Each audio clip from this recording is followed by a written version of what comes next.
Physics का चौथा class करने जा रहे हैं। जैसा कि प्रश्न आप देख रहे हैं, पहला है 1 मील लगभग होता है। तो 1 मील लगभग होता है, प्रश्न को समझ लीजिए। देखिए 1 किलोमीटर जैसे होता है ना, 1 किलोमीटर में 1000 मीटर होता है। 1 किलोमीटर में कितना होता है? 1000 मीटर होता है। आप लोग स्कूल के दौरान सेब दौड़ हुआ होगा, या फिर आपको जो है सो ये क्या कहते हैं, कोई भी सुई दौड़ हुआ होगा, तो उसमें 100 मीटर 200 मीटर का हुआ होगा। ठीक है, तो 100 मीटर जो हुआ वो 1 किलोमीटर में 100 मीटर, मतलब समझ कॉन्सेप्ट समझिए ज़रा। 100 मीटर करके अगर 10 बार इधर से उधर करेगा तो कितना किलोमीटर हो जाएगा? 1 किलोमीटर। 1 किलोमीटर, क्योंकि 1000 मीटर बराबर होता है 1 किलोमीटर। कॉन्सेप्ट क्लियर हुआ कि नहीं हुआ? तो 1000 मीटर बराबर 1 किलोमीटर। अगर कहीं बोलते हैं मील, तो 1 मील बराबर जो होता है उसमें 600 मीटर बढ़ जाता है। 600 मीटर का मतलब 1600 मीटर बराबर 1 मील होता है। ठीक है, तो याद रखिएगा कि 1 मील बराबर जो होता है वो कितना मीटर होता है? 1600 मीटर होता है। यानी कि पहले एक क्वेश्चन बताइए कि 1 किलोमीटर बराबर 1 किलोमीटर बराबर कितना मीटर? 1000 मीटर। ये चीज़ क्लियर हुआ कि नहीं? तो बताइए तो आधा किलोमीटर बराबर कितना मीटर होगा? 500 मील। ये चीज़ क्लियर हो गया। अब है कि 1 मील बराबर कितना होगा, तो याद रखिएगा आप लोग कि 1 मील बराबर 1600 मीटर। अगर किलोमीटर में रहेगा तो उसको हम 1.6 किलोमीटर लिख सकते हैं। ये कॉन्सेप्ट क्लियर हुआ कि नहीं? आप लोग को ये बताइए, कॉन्सेप्ट समझिए। ठीक है, तो बताइए 1 मील बराबर कितना किलोमीटर? 1600। हम बता रहे हैं किलोमीटर की बात कर रहे हैं। आप लोग का इसका मतलब है कि आप लोग का ध्यान इधर नहीं, जरा इधर ध्यान दीजिए आप लोग। 1 किलोमीटर बराबर 1000 मीटर बताए हैं। 1 मील बराबर 1.6 किलोमीटर। अगर किलोमीटर की चर्चा हो, जरा इधर ध्यान दीजिए। किलोमीटर में पूछे तो 1.6 किलोमीटर, अगर मीटर में पूछे तो 1600 मीटर। अभी भी समझ में आया मेरा बात कि नहीं आया? तो 1 मील बराबर कितना मीटर? 1600 किलोमीटर। अगर किलोमीटर कहेगा तो 1000 किलोमीटर। किलो में कहेगा तो 1.6। अगर किलोमीटर में कहेगा तो 1.6 किलोमीटर ना होगा। चलिए तो याद रखिए 1 मील बराबर कितना होता है? 1.6 किलोमीटर। या मीटर में 1600 मीटर। मीटर। ठीक है, अब चलें अगले प्रश्न पर। लिखा है थर्मोस्टेट का उपयोग रेफ्रिजरेटर के तापमान के नियंत्रण में किया जाता है। यहाँ पर 3 प्रश्न बन रहा है, जरा ध्यान दीजिए। सबसे पहले रेफ्रिजरेटर मतलब समझते हैं ना, फ्रीज में तापमान का नियंत्रण करने की बात हो रही है। यानी कि फ्रीज में आप जब कभी हाथ घुसा करके देखेंगे या कोई सामान आप रखते हैं तो सामान जो है वो ठंडा हो जाता है कि गर्म हो जाता है? ठंडा हो जाता है। यानी कि तापक्रम को नियंत्रण कर लेता है। तापक्रम को क्या करता है? नियंत्रण कर लेता है। तो याद रखिएगा पहला एक प्रश्न कि तापक्रम को नियंत्रण करने वाला जो पदार्थ है उसका क्या नाम है? तो थर्मोस्टेट। क्या नाम है? थर्मोस्टेट। तापक्रम को मतलब फ्रिज में यानी कि रेफ्रिजरेटर में तापक्रम को कंट्रोल करेगा यानी कि नियंत्रण करेगा, वो कौन सा पदार्थ है? थर्मोस्टेट। एक प्रश्न यहाँ से बना, क्योंकि उसमें तापमान को थाम लेता है। क्या करता है? थाम लेता है, इसलिए थर्मोस्टेट। एक प्रश्न क्लियर हुआ। अब दूसरा प्रश्न यहाँ ये है, कहता है कि तापक्रम के नियंत्रण में किया जाता है किसका उपयोग? तो थर्मोस्टेट का उपयोग। तो कहता है कि थर्मोस्टेट का ही उपयोग क्यों किया जाता है? तो कहता है कि इसका उपयोग इसलिए किया जाता है क्योंकि इसमें एक द्विधातुक पट्टी होता है। कैसा पट्टी होता है? एक द्विधातु पट्टी होता है। देखिए द्विधातुक का मतलब क्या होता है? मतलब 2 प्रकार के धातु को मिलाकर के जो पट्टी बना हुआ रहता है उसी को हम लोग कहेंगे द्विधातुक पट्टी। नहीं समझ में आया? आप जो नाक में कान में पहनते हैं उसमें 2-3 तरह के धातु को मिला करके बनाया जाता है ना, उसी तरह से रेफ्रिजरेटर में जो तापमान को नियंत्रण करने के लिए जिसका उपयोग किया जाता है, किसका उपयोग किया जाता है? थर्मोस्टेट का। तो वह थर्मोस्टेट का उपयोग इसलिए किया जाता है क्योंकि इसमें द्विधातुक पट्टी लगी हुई होती है और जिसके कारण से तापमान को क्या कर लेता है? नियंत्रित कर लेता है, यानी कि कंट्रोल कर लेता है। प्रश्न समझ में अभी भी आया कि नहीं आया? बता दीजिए फटाफट से। आ गया समझ में? तो एक बार फटाफट से बताएंगे आप लोग बिना देखे हुए कि 1 मील बराबर कितना किलोमीटर? 1.6 किलोमीटर। अगर मीटर में कहेगा तब 1600 मीटर 1600 मीटर। ठीक है यहाँ तक। अच्छा 1 किलोमीटर बराबर कितना किलोमीटर? 1000 kilometre 1000 metre. और आधा किलोमीटर बराबर कितना? 500 मीटर। चलिए ये यहाँ तक तो समझ में आ गया। एक प्रश्न और बता दीजिए, एक कोस बराबर क्या होता है? एक कोस बराबर एक कोस बराबर प्रश्न चर्चा किए थे 3 किलोमीटर होता है। कितना होता है? 3 किलोमीटर 3 किलोमीटर होता है। अब आपका अगला प्रश्न है जो कि पीछे के क्लास में हुआ था कि फ्यूज तार में क्या चीज़ में? फ्यूज तार में फ्यूज का जो तार है मुख्य रूप से उसमें क्या होना चाहिए? देखिए फ्यूज देखे हैं आप लोग? फ्यूज पूरे घर का लोड उठा करके रहता है, लेकिन यदि कहीं पर शॉर्ट सर्किट लग जाता है तो उसको क्या करता है? पूरे को खत्म कर उसको क्या करता है? वो गल जाता है। वो गल जाता है। वो क्या होता है? गल जाता है। यानी कि उसका गलनांक कम है तभी तो गल गया। और पूरा लोड संभाल के रखा है, इसका मतलब प्रतिरोध उसका उच्च है और गलनांक क्या है? निम्न है, यानी कि कम है। प्रश्न समझ में आया मेरा कि नहीं आया? फ्यूज तार की क्या विशेषता है जल्दी बता दीजिए आप। मतलब उनकी गलनांक जो है निम्न है। गलनांक कम और प्रतिरोध ज्यादा। गलनांक कम प्रतिरोध। कॉन्सेप्ट दे दिए हैं, फंसिएगा मत। हम क्या बोले? अगर कॉन्सेप्ट नहीं समझे तो फिर से बताइए। देखिए मेरी तरफ देखिए, हम बता रहे हैं गलनांक उसका पावर कम है तभी तो गल जाता है। इसलिए फ्यूज तार की विशेषताएं क्या है कि गलनांक कम प्रतिरोध उच्च यानी कि ज्यादा। अगला प्रश्न है, एक सामान्य नेत्र के लिए यानी कि एक नेत्र जो है, एक सामान्य नेत्र के लिए सुस्पष्ट न्यूनतम दूरी कितनी होनी चाहिए? 25 सेंटीमीटर। अब बताते हैं एक बात आप लोगों को। चलिए तो बताएंगे आप लोग कि एक सामान्य नेत्र के लिए, है ना, एक को कट कर दीजिए, सामान्य नेत्र के लिए सुस्पष्ट दृष्टि की न्यूनतम दूरी कितनी होनी चाहिए? 25 सेंटीमीटर। देखिए एक बात बताते हैं, कह रहा कि एक को कट कर दीजिए। नक्षत्र का रंग, देखिए हमको लगता है कि सभी प्रश्न में एक एक एक एक लगा दिया है ना। देखिए एक एक एक एक, तो एक जहाँ है उसको कट कर दीजिए। नक्षत्र का जो रंग, इस क्वेश्चन को याद ही कर लीजिए, एसपीडी का क्वेश्चन है कि नक्षत्र का रंग जो है वो निर्भर करता है किस पर? तो यह उसके पृष्ठीय ताप पर। किस पर निर्भर करता है? उसके पृष्ठीय ताप पर। उसके कट कर दीजिए, सीधे याद कीजिए, पृष्ठीय ताप पर। किस पर? पृष्ठीय ताप पर। किसका रंग है? नक्षत्र का। नक्षत्र का रंग। देखिए नक्षत्र मतलब ये समझ लीजिए 9 से नक्षत्र, 9 से 9 को ग्रह होता है। ग्रह सब जो होता है बहुत खराब होता है ना। ग्रह जो आप पर सवार हो जाएगा ना तो टेम्परेचर आपके माथा का क्या होता है? बढ़ जाएगा। इसलिए याद कर लीजिए कि नक्षत्र का जो रंग निर्भर करेगा वो किस पर निर्भर करेगा? पृष्ठीय ताप पर। पृष्ठीय ताप पर। पृष्ठीय ताप पर। प्रश्न समझ में आया? अगला प्रश्न है कि एक हल्के चुंबक को उत्तरी ध्रुव पर लाया जाए एवं एक रस्सी द्वारा उसके मध्य बिंदु से लटकाया जाए। इस प्रश्न को देख करके आप लोग फटाफट से बोलिए, एक हल्के चुंबक को उत्तरी ध्रुव पर लाया जाए। एक हल्के चुंबक को उत्तरी ध्रुव पर लाया जाए और एक रस्सी द्वारा इसके मध्य बिंदु से लटकाया जाए। इसके मध्य बिंदु से लटकाया जाए तो इसका उत्तरी ध्रुव नीचे की ओर इंगित करेगा। इस प्रश्न को आप लोग छोड़ दीजिए, कि कुछ लंबा प्रश्न है, इसको छोड़ दीजिए। अगले प्रश्न पर चलते हैं। विद्युत के सुचालकों की विशिष्ट प्रतिरोधों का परास क्या होगा? ठीक है, विद्युत के सुचालकों की, इसको कट कर दीजिए। यहाँ से याद रखिएगा कि विशिष्ट प्रतिरोधों का परास का अंग्रेजी होता है रेंज। जैसे आप लोग बोलते हैं ना कि कपड़ा यह कितना रेंज है, इसका कितना रेंज है, तो बोलता है कि ये 500 से 1000। कपड़ा दुकान में जाते हैं तो कहते हैं कि कितना रेंज का लीजिएगा, सो हमको कहीं ना, तो आप लोग बोलते हैं कि 1000 तक के अंदर में बोल दीजिए। तो रेंज का मतलब क्या होता है? वहाँ से वहाँ तक, जैसे 500 से 1000 तक, उसके अंदर में। नहीं समझ में आया? तो उसी को कहा जाता है परास। तो याद रखिएगा कि विशिष्ट प्रतिरोध का परास क्या होता है? तो 10 के पावर -6 ओम सेंटीमीटर से 10 के पावर -4 ओम सेंटीमीटर। बताइए क्या से क्या बोले हैं? 10 का पावर -6 सेंटीमीटर से 10 का पावर -4। देखिए जब माइनस लगता है ना तो माइनस में जो ज़्यादा होता है वो कम जाता है, जो कम होता है वो ज़्यादा हो जाता है। ये बात पता है ना आप लोगों को?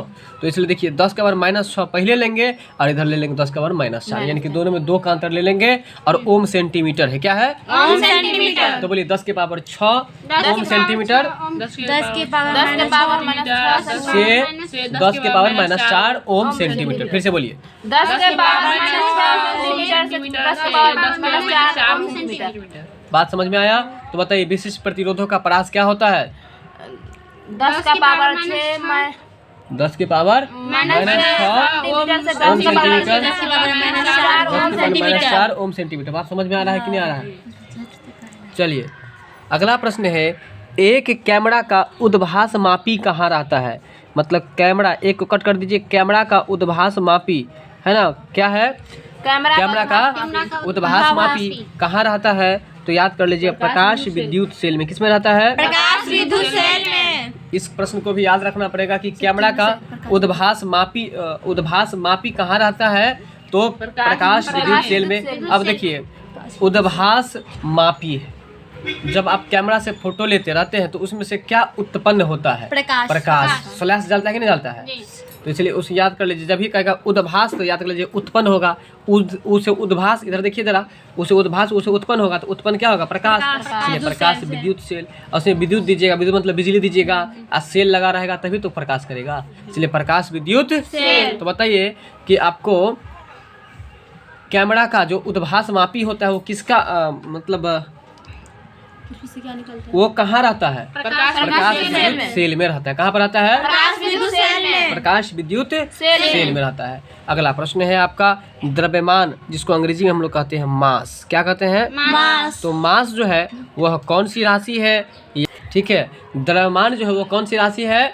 तो अदिश राशि है। देखिए, द्रव्यमान अदिश राशि है। द्रव्यमान को अंग्रेजी में मास कहते हैं हम लोग। द्रव्यमान का मतलब एक तरह से समझिए भार, और भार क्या है? तो एक अदिश राशि है। ठीक है ना, द्रव्यमान मतलब भार। अब देखिए, आपको भारी सामान उठाने के लिए कहेंगे तो आप क्या कहिएगा? आप कहिएगा कि नहीं, हम नहीं उठाएंगे, हमसे नहीं उठेगा। तो नहीं को ही दूसरा भाषा में हम लोग क्या बोलते हैं? अ बोलते हैं। उसी से याद कर लीजिए कि दूसरा भाषा में नहीं, मतलब दूसरा पर्यायवाची इसका अ मतलब नहीं होता है ना, तो इसलिए द्रव्यमान जो है, द्रव्यमान मतलब क्या समझेंगे आप लोग? देखिए, ये प्रश्न ज्यादा बोलेगा इसलिए इसमें ठीक लगा रहे हैं। द्रव्यमान मतलब क्या समझिएगा? और भार उठाने के लिए तो आप क्या कहिएगा? कि नहीं उठाएंगे। तो नहीं का दूसरा शब्द अ है, इसलिए अ से अदिश राशि याद रखिएगा। नहीं समझ में आया? तो द्रव्यमान कौन सा राशि है? अदिश राशि। जितना भी बेग लगा होगा, जैसे संवेग, वो सब आपको सदिश हो जाएगा, याद रखिएगा। ठीक है, अगला प्रश्न है विद्युत क्षेत्र। विद्युत क्षेत्र जो है वह कैसी राशि है? तो यह भी एक सदिश राशि है, क्योंकि विद्युत जो चलती है वह सीधे दिशा में चलती है, इसलिए याद रखिएगा कि यह सदिश राशि है। विद्युत क्षेत्र कैसी राशि है? सदिश राशि है। और द्रव्यमान कौन सी राशि है? अदिश राशि है। द्रव्यमान अदिश राशि है। द्रव्यमान को अंग्रेजी में क्या कहते हैं? मास कहते हैं ना। अगला प्रश्न है, एक ऊंचे पर्वत पर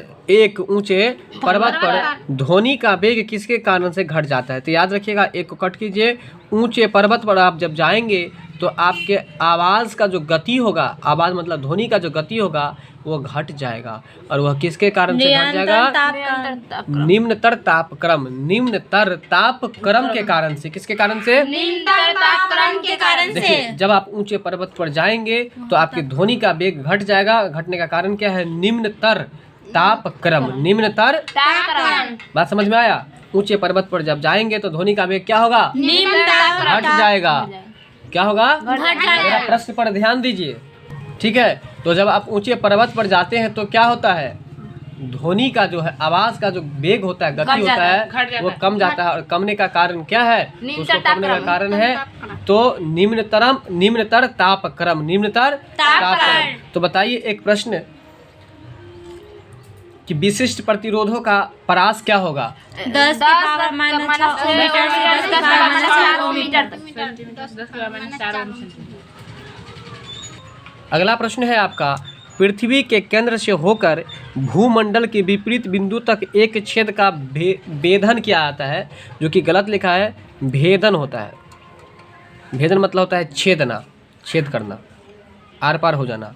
पृथ्वी के केंद्र से होकर भूमंडल के विपरीत बिंदु तक एक छेद भेदन किया जाता है। इस छेद में गिराया गया सिक्का आयाम ह्रास के साथ एक किनारे से दूसरे किनारे तक दोलन करेगा। इस प्रश्न को परीक्षा के दृष्टि से हम लोग छोड़ करके चलेंगे, ये प्रश्न महत्वपूर्ण नहीं है। अगला है कि सूर्य बोलने से एक चीज़ याद आ गया। बताइए आप लोग कि सूर्य में कौन कौन से गैसों का मिश्रण होता है? हाइड्रोजन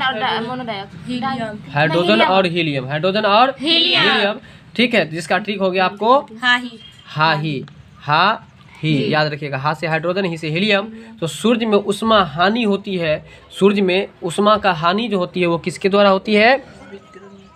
विकिरण की प्रक्रिया के द्वारा। किसके द्वारा? विकिरण प्रक्रिया के द्वारा सूर्य में उष्मा की हानि होती है। बताइए, सूर्य में उष्मा की हानि जो होती है किसके द्वारा होती है? विकिरण क्रिया के द्वारा हानि होती है। बताइए, सूर्य में किसकी हानि होती है, किसके द्वारा?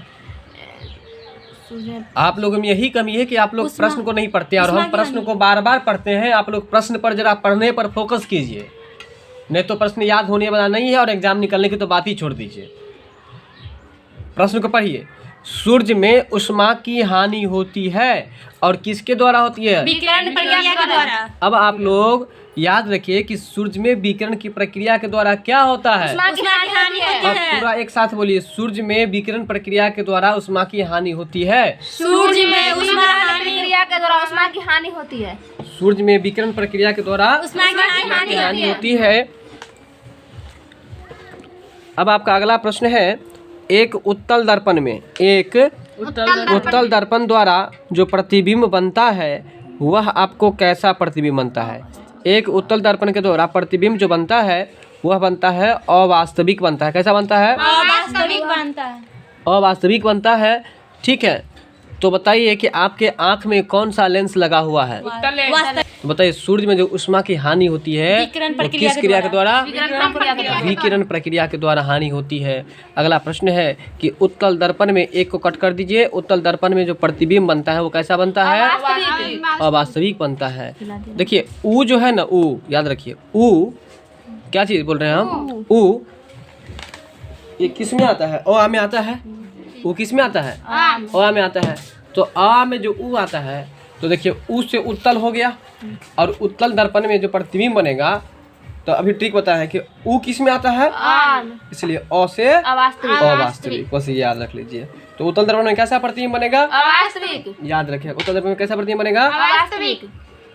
अवास्तविक बनेगा। अब तो नहीं भूलेंगे ना आप लोग। और आपके आंख में कौन सा लेंस लगा हुआ है? उत्तल लेंस। उत्तल लेंस लगा हुआ है। ठीक है, चलिए अगले प्रश्न पे चलते हैं।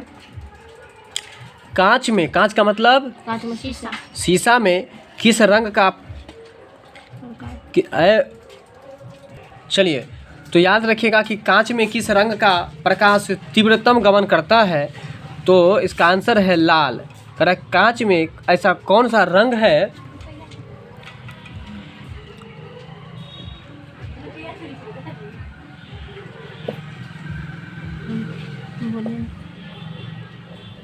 इस प्रश्न को छोड़ दीजिए, कुछ अधूरा है। अगले प्रश्न पर चलते हैं हम लोग। एक संचायक सेल में, किसमें? एक संचायक सेल। एक संचायक सेल में कौन सी ऊर्जा संचित रहती है? संचित मतलब रहता है जमा रहना। तो संचायक सेल में इसको याद रखना पड़ेगा कि संचायक सेल में कौन सी ऊर्जा रहती है? रासायनिक ऊर्जा। ऐसे ही समझ लीजिए, सेल मतलब होता है बैटरी, और बैटरी में जो रहता है, बैटरी को कभी तोड़ के देखिएगा तो उसमें से केमिकल सब निकलता रहता है। इसलिए केमिकल का हिंदी क्या होता है? केमिस्ट्री का हिंदी क्या होता है? रसायन होता है। इसीलिए याद रख लीजिए आप लोग कि संचायक सेल में कौन सी ऊर्जा संचित रहती है? ठीक है, तो रासायनिक ऊर्जा, रासायनिक ऊर्जा रहती है। तो संचायक सेल में कौन सी ऊर्जा रहती है? रासायनिक ऊर्जा रहती है। एक चालक का विशिष्ट प्रतिरोध किस पर निर्भर करता है? बताइए आप लोग। एक चालक का विशिष्ट प्रतिरोध किस पर निर्भर करता है? तो उसके तापक्रम पर। किस पर? उसके तापक्रम पर। उसके तापक्रम पर निर्भर करता है। उसके कट कर दीजिए, बस इतना याद रखिएगा, तापक्रम पर। तो बताइए कि एक चालक का विशिष्ट प्रतिरोध किस पर निर्भर करेगा? उसके तापक्रम पर। और ये बताइए कि विशिष्ट प्रतिरोध का जो मान होता है, रेंज कहाँ से कहाँ तक होता है, ये बताइए। क्या कहते हैं? 10 के पावर -6 ओम सेंटीमीटर से लेकर के 10 के पावर -4 ओम सेंटीमीटर तक होता है। बात समझ में आ गया? इसके बाद अगला प्रश्न है आपका कि लेजरों के द्वारा, किसके द्वारा? लेजरों के द्वारा। तो बताएंगे आप लोग कि एक चालक का प्रतिरोध किस पर निर्भर करता है?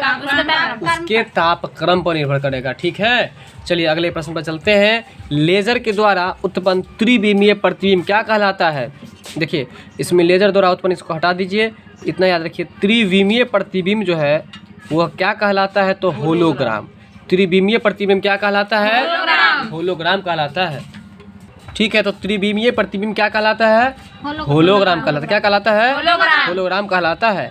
अब आपका अगला प्रश्न है, जब एक संगीत स्वर को पियानो या गिटार पर बजाया जाता है, जरा ध्यान दीजिए, जब एक संगीत स्वर को पियानो या गिटार पर बजाया जाता है तो कान उनके बीच किसके अंतर के कारण पहचान सकता है? जब किसी एक संगीत स्वर को पियानो या गिटार पर बजाया जाता है तो कान उनके बीच किसमें अंतर के कारण पहचान सकता है? तो ये प्रश्न है कि उसमें गुणता के कारण सभी जो स्वर होते हैं सभी अलग अलग स्वर का गुण भी अलग होता है। तो आप गुण के कारण से एक दूसरे के बीच अंतर पकड़ सकते हैं कि यह क्या बज रहा है और वो क्या बज रहा है। नहीं समझ में आया? अरे कहीं पर अगर ढोलक बजेगा, कहीं पर अगर तबला बजेगा, इस दोनों के स्वर के गुण में अंतर होता है। तो इसी से हम लोग पकड़ लेते हैं कि यहाँ पर ये बज रहा है, यहाँ पर ये बज रहा है। वही प्रश्न पूछ रहा था यहाँ पर, फिर भी ये परीक्षा के दृष्टि से महत्वपूर्ण नहीं है, इसको छोड़ के आगे बढ़िए। चलिए अब आपका अगला प्रश्न है, समुद्र के अंदर संचार एवं स्थिति आकलन के लिए प्रयोग किया आता है। कह कि अगर समुद्र के अंदर कोई सामान खोजना हो, क्या करना हो? खोजना।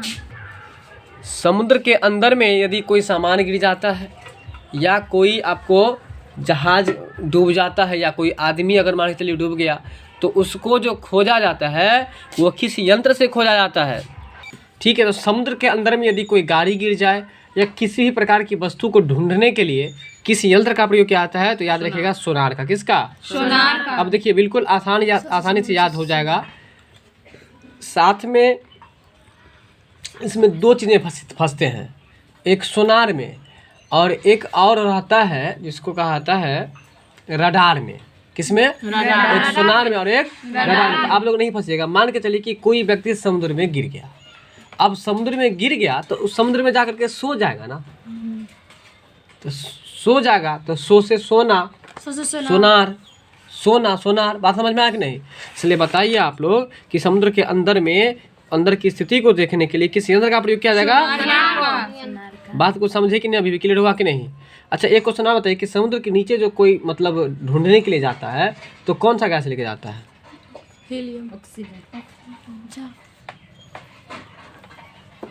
बताइए आप लोग। ऑक्सीजन लेके जाता है ना, क्योंकि ऑक्सीजन ना वो लेता है। चलिए अब अगला प्रश्न, चलिए अगला प्रश्न है कि चुंबक में जो चुंबकत्व होता है, चुंबकत्व समझते हैं आप लोग? चुंबकत्व क्या होता है? चुंबक में जो चुंबक जैसा गुण होता है ना, चिपकने वाला, उसको चुंबकत्व कहा जाता है। क्या कहा जाता है? तो चुंबक में जो चुंबकत्व होता है वह आपको इलेक्ट्रॉनों की प्रचक्रण गति के कारण से, किसके कारण से? इलेक्ट्रॉनों की प्रचक्रण गति के कारण से। तो बताइए चुंबक में जो चुंबकत्व होता है वो किसके कारण से होता है? इलेक्ट्रॉनों की प्रचक्रण गति के कारण। चुंबक में चुंबकत्व किसके द्वारा होता है भाई? तो इलेक्ट्रॉनों की प्रचक्रण गति के कारण। बोलिए किसके कारण? याद कर लीजिए, चुंबक में चुंबकत्व क्यों होता है, किसके कारण? इसको रटना पड़ेगा आप लोग को, आप लोग रटने पीछे रहते हैं, रटिए। इलेक्ट्रॉनों की प्रचक्रण गति के कारण। तो बताइए कि इलेक्ट्रॉनों की प्रचक्रण गति के कारण से चुंबक में क्या पाया जाता है? चुंबकत्व पाया जाता है। क्या बात है? चुंबकत्व पाया जाता है। चुंबकत्व क्या होता है ये भी बता दिए आप लोगों को। चुंबकत्व का मतलब होता है चिपकने वाला गुण। ठीक है, विशेषता या गुण। अगला है कि सड़क को प्रकाशित करने के लिए, समझ में यहाँ तक आया? सड़क को प्रकाशित मतलब इजोत के लिए, रोशनी के लिए, है ना, प्रयुक्त किया जाता है जो बत्ती, वह बत्ती, बत्ती मतलब क्या हुआ? ये बांस की बत्ती नहीं, लाइट को बत्ती कहा था ना। तो वो बत्ती जो संयोजित रहती है वह किस क्रम में रहता है? समांतर क्रम में या श्रेणी क्रम में? ठीक है, देखिए याद रखिए, आपको बताते हैं। अभी फिलहाल में लाइट लगी है, पंचायत हर पंचायत में लाइट लगी है, और वो जो लाइट लगी है सबको समानता के दृष्टि से तब जाकर के जो है सो मैंने लगाया गया है, हर पोल पर लगाया गया है। तो सबको समान समझा गया तभी तो लगाया गया, अगर असमान समझता तो नहीं लगाता। तो इसलिए याद रख लीजिए, जरा प्रश्न पर ध्यान दीजिए। प्रश्न लिखा हुआ है कि सड़कों को प्रकाशित करने के लिए प्रयुक्त बत्ती कौन सा संयोजित रहता है? तो समांतर में। इसका ठीक क्या हुआ कि सड़क पर अगर प्रकाश लगाएंगे तो सभी को समान समझ करके सभी पोल पर लगाएंगे। इसलिए कौन क्रम में? श्रेणी क्रम में या समांतर क्रम में? तो याद रखिएगा समानांतर क्रम में। कौन से क्रम में? बहुत अच्छा। अगला प्रश्न है विद्युत धारा, जिसको अंग्रेजी में हम लोग कहते हैं ई से इलेक्ट्रिक और सी से करंट। अगला प्रश्न है आपका विद्युत धारा, अंग्रेजी में इसको क्या कहते हैं? इलेक्ट्रिक करंट कहते हैं। इलेक्ट्रिक विद्युत धारा किसके द्वारा उत्पादित की जाती है? यानी कि विद्युत धारा जो है किसके द्वारा उत्पादन किया जाता है? तो डायनेमो के द्वारा। अब बताइए कि डायनेमो क्या होता है? जनरेटर देखे हैं आप? जी। दमकल वाला जो जनरेटर होता है उसके आगे में देखिएगा जो चलने वाला जिसमें से बिजली निकलती है वो आगे में कभी कभी अलग कर लिया आता है। ऐसा आप लोग देखें कि नहीं देखें? नहीं समझ में आया मेरा बात? दमकल समझते हैं? जी। दमकल में ही नहीं उसको सेट किया जाता है। अभी भी समझ में आया कि नहीं तुमको? आगे में जो रहता है उसको कभी कभी निकाल लिया आता है और फिर अब उसमें सेट कर दिया जाता है। तो डायनमो का मतलब होता है, डायनमो को पहले जरा ध्यान दीजिए, यहाँ से प्रश्न बनेगा आपको। डायनमो को पहले चलाया जाता है, यानी कि तो चलाया तो यंत्र है ना, वो तो यंत्र से हो गया यांत्रिक ऊर्जा, और जब चलाता है तो उसमें से निकलता है बिजली। तो इसलिए याद रखिएगा कि डायनमो किस ऊर्जा को किस ऊर्जा में बदलता है। तो देखिए दिमाग से लगाइए, पहले यंत्र चला फिर बिजली निकला, यंत्र चला बिजली, यानी कि यांत्रिक ऊर्जा से विद्युत ऊर्जा में। अगर आपसे प्रश्न पूछे कि विद्युत धारा जो उत्पादित की जाती है वो किसके माध्यम से? डायनमो के माध्यम से। तो अगर नहीं याद है तो ऐसे याद रखिए, डायन जोगिन सब जो सीखती है तो पहले यंत्र सब मतलब यंत्र मंत्र का यूज करती है। जब यंत्र मंत्र का यूज करती है तभी तो किसी को प्रभाव पड़ता है बिजली के जैसे।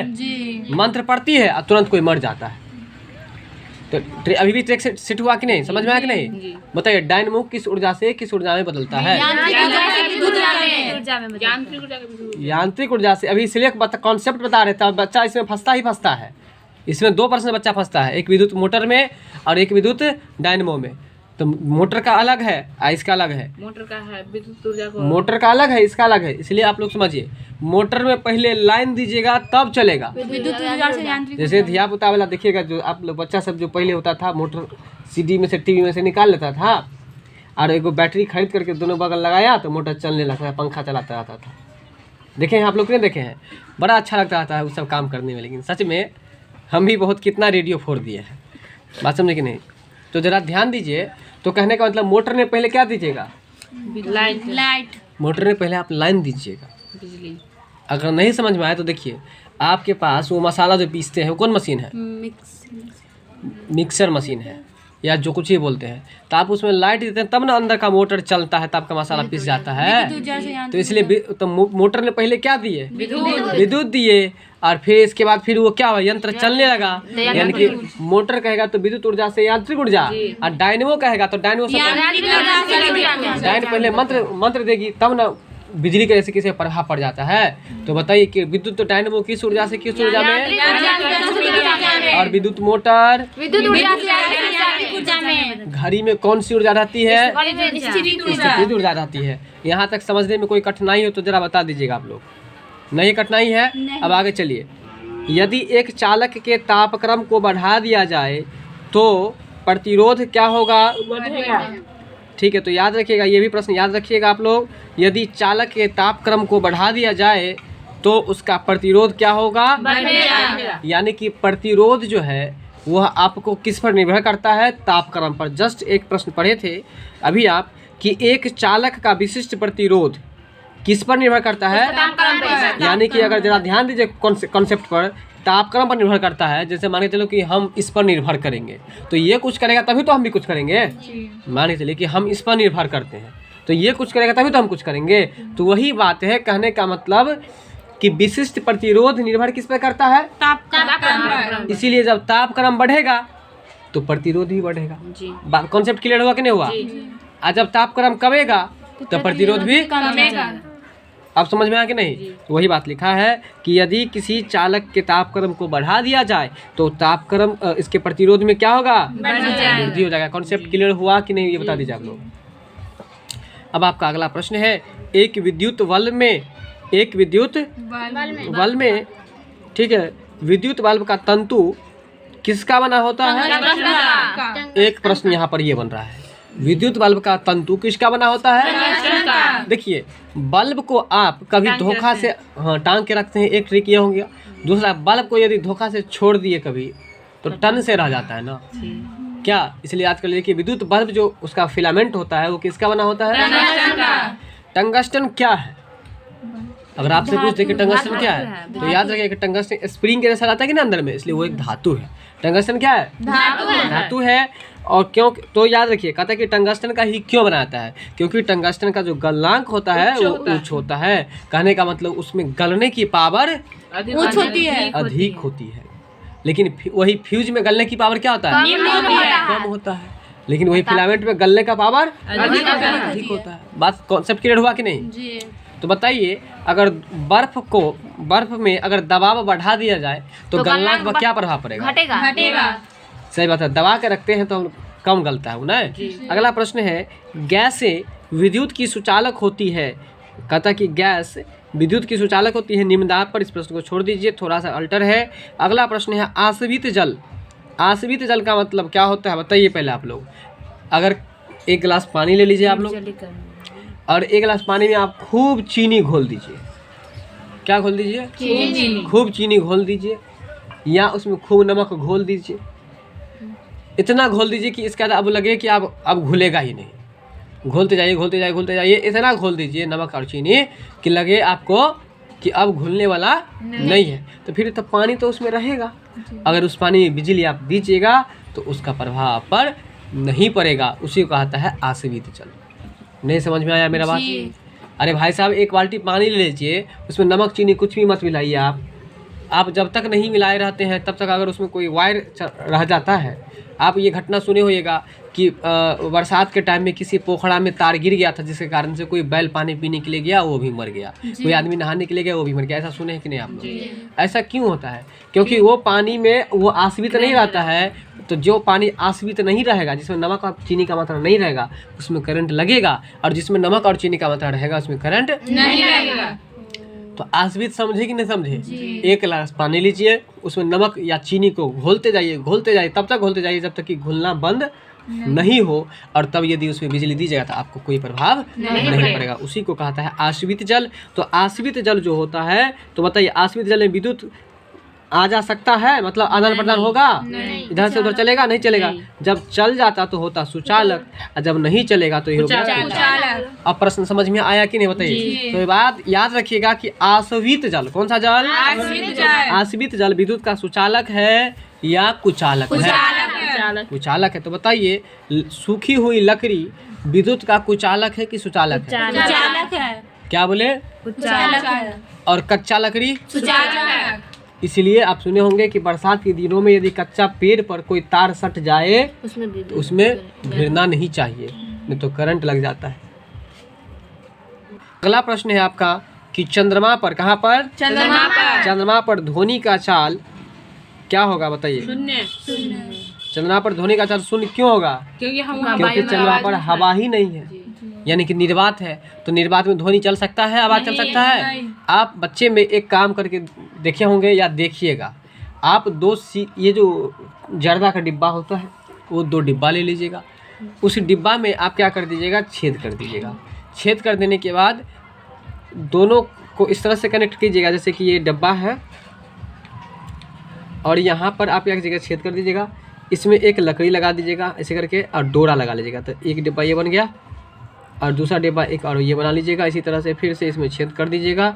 ठीक है, छेद करने का लकड़ी इधर अटका दीजिएगा।